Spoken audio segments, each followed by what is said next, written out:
Welcome to my channel. Welcome to Happy Space with Liz.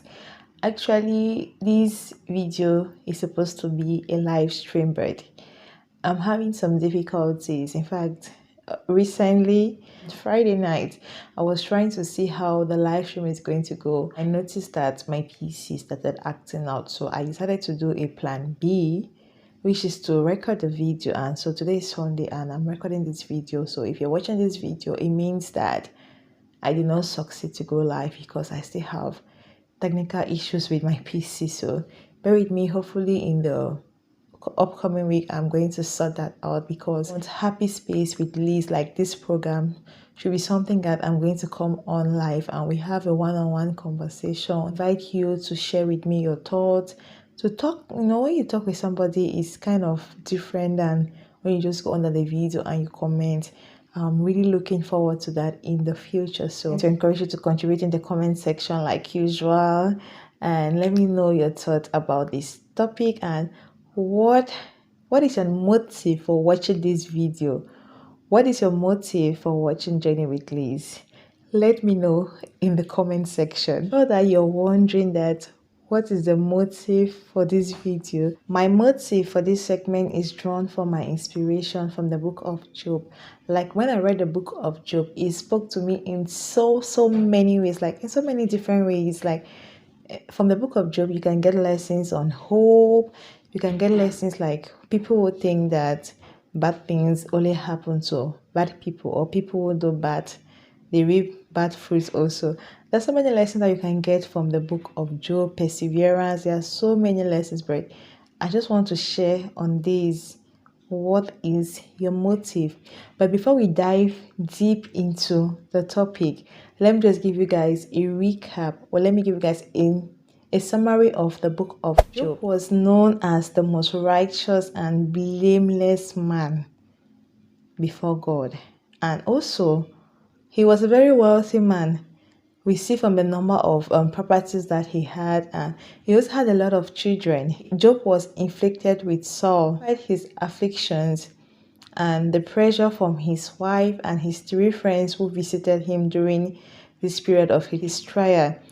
Job he did his best not to sin before God. Despite his afflictions and his great material loss, coupled with the fact that he faced pressure from his wife and his three friends who told him to curse God. But Job was not that kind of person that was easily going to give in to that. He was not that kind of person that was going to curse his creator. No, that was not Job. He remained faithful to God. Can you imagine that? You're still faithful to a friend who is stabbing you behind, who is calling you all sort of name, who is talking trash. You're still greeting that your neighbor. You're still greeting that your roommate who is going behind your back and grinding your name. You're blending spices in Molinex. That's why your neighbor is grinding your name, but you decide to make like nothing has happened. You decide to act. You decide to show love towards that person who is stabbing you behind. Can you imagine that? Verse told that for me, Job 1 verse 9. Just read it briefly, then we are going to relate to that verse. I replied, would Job worship you if he got nothing out of it? You have always protected him and his family and everything he owns. You bless everything he does, and you have given him enough cattle to fill the whole country. But now suppose you take away everything he has, he will curse you to your face. What is your motive for serving God? Take and question for you is that, what is your motive? What is your motive for serving God? Is it due to the fact that he blesses you with material things? Is it due to the fact that everything you ask from him, he blesses you, he gives you favor? Take a minute and think about that. Because of time constraint, I don't want to consume a lot of time. Let me just fast forward. So despite everything that Job faced, he remained faithful to God. He did not curse God. He tried his best to explain to his friends that bad things don't happen to people because they sin. Despite all that happened to Job, from the afflictions, from the material loss, the death of all his children. Like they say, you come out from grace to grass. That is what actually happened to Job. He left from level 100 to level 0. But despite all that, pressure from his wife, can you imagine that? Your own close people telling you to do something every day, that on your matter, on your head, telling you do this, do this. Many of us will give in. But Job remained faithful to God. To realize that if our motives are not based, or it's not from a genuine point of view, it's not from a genuine heart, when things go sour, when things go wrong, we'll give up. Yes, your reason for doing something is not from a genuine point.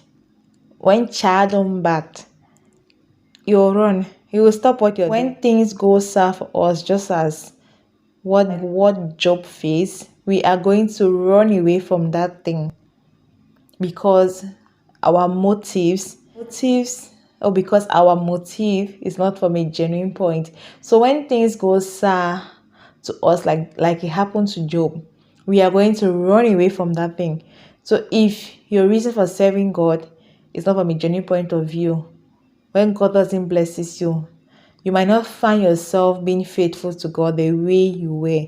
Anyways, let me bring it to reality and relate this to our real life now. There is always a motive. I'm very sure that we can all agree to this.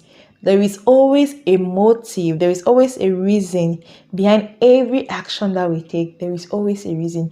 You're not just going to tell me that you just did this for nothing, or you're just watching this life for nothing. There is a reason for you watching this live, or there's a reason that you are watching this video.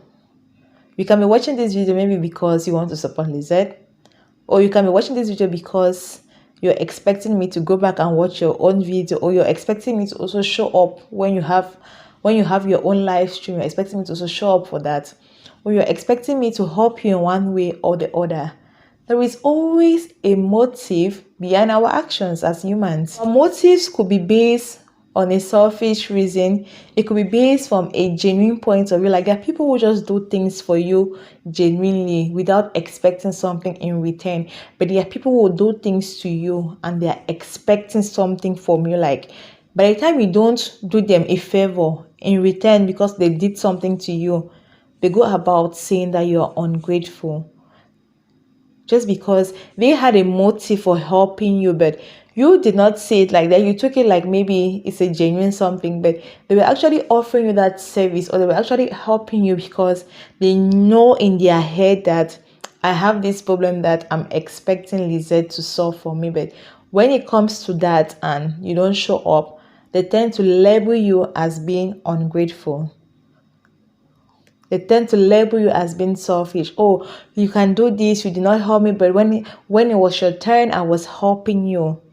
Motives from a selfish point of view. In real life, if you are helping somebody or you're assisting somebody and you're expecting them to do you a favor in return, then your motive is from a selfish point of view, which is not good. Because the Bible says that what you do in the hidden will be made known by God in the public.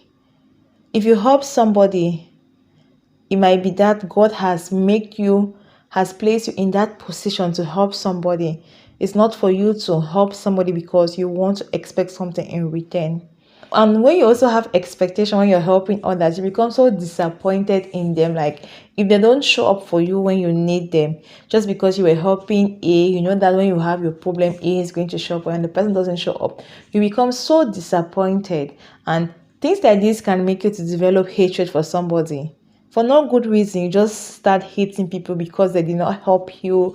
Meanwhile, you help them, but you had a motive for doing that. Encouragement for you all today is that having a genuine motive for everything you do is the best you can do in life. Don't help or assist someone with a second motive. No, just do it.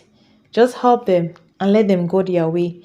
Even if they don't tell you thank you, we don't need appreciation from men. We need appreciation from God. It's not going to make any sense if people appreciate you and God doesn't appreciate the work you do. It doesn't make sense. We have come to the end of this happy space. I hope that you enjoyed episode 1. I'm really hoping that next week, Sunday, I'm going to sort out my technical issues and we are going to do this live. Probably you're watching this on Facebook. It means that I went live on YouTube. But if you're watching this from YouTube, it means I did not go live. Anyways, I'll talk to you guys later and I see you in my next video. If you haven't subscribed, please head now to Journey with Lizz. If you're watching from Facebook, head now to Journey with Lizz and subscribe to my YouTube channel. Turn on your notification bell so that you will not miss out on amazing content like this. And let me know in the comment section if you have ever been in a situation where somebody helped you and when it was your turn, or somebody helped you and when the person had difficulties, you were unable to help the person because you were not in that position, or maybe you did not have enough resources to assist that person. Were you labeled as ungrateful? Or let me just know in the comment section what you think about this video and what you're looking forward to. And I wish you guys a blessed week ahead. Stay blessed and remain positive. Stay safe.